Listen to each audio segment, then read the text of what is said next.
Adults love to go to fine dining restaurants, don't they? Yes, they do.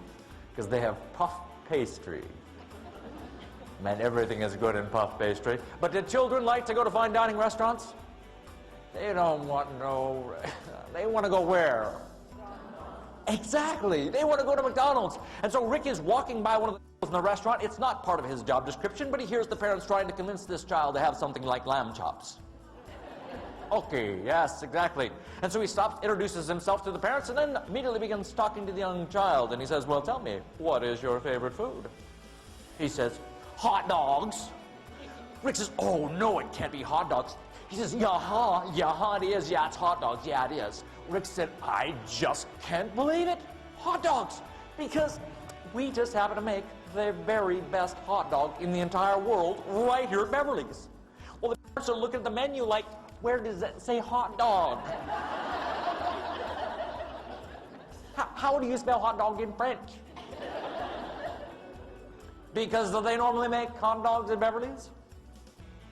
They don't even make no stinking hot dogs. He says, oh yes, we make the very best hot dog in the entire world. In fact, if it's not the best hot dog you've ever had in your entire life, I'm just going to go ahead and buy dinner for your whole family.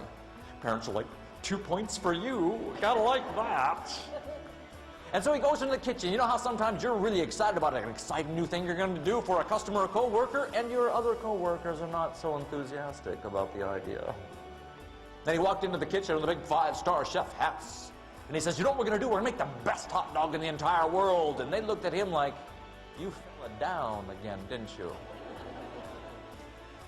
And then when they realized he wasn't kidding and he was very enthusiastic about this idea, they went into the whine mode. You know, people like this, when they don't get their way, they go into the whine mode. And you can just tell because their voice is like this all the time. They're in the whine mode so much. And they said, how are we going to make the best hot dog? And Rick said, I don't know what we're going to do. Maybe we're going to slit it down the middle, fill it up with cheese, wrap it up with bacon. I don't know. But it's going to be the best hot dog in the entire world. And he leaves this chef scratching their big hats and goes out onto the floor and begins to talk to all the servers. And every server in that fine dining 5-star restaurant, all of those servers are watching table number 13 for the hot dog.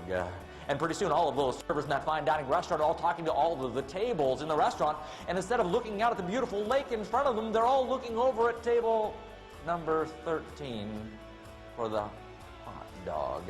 And pretty soon, the food came out, and they bring it out in these beautiful brass and copper covers. And 3 or 4 servers will stand around the table, and they will unveil the food ceremoniously. Whoa! And there it is. Race car hot dog. Yeah! Because kids don't care how they taste, do they? They don't get a hot dog, for goodness sakes. Well, look at all the people that impacted. Every chef in the kitchen, every server on the floor, every guest in that restaurant. They went home and talked about not the meal that they spent $300 for 2 people. They talked about table number 13 and the hot dog. What Rick does, he helps shape their stories. Because ultimately, our stories create our reality.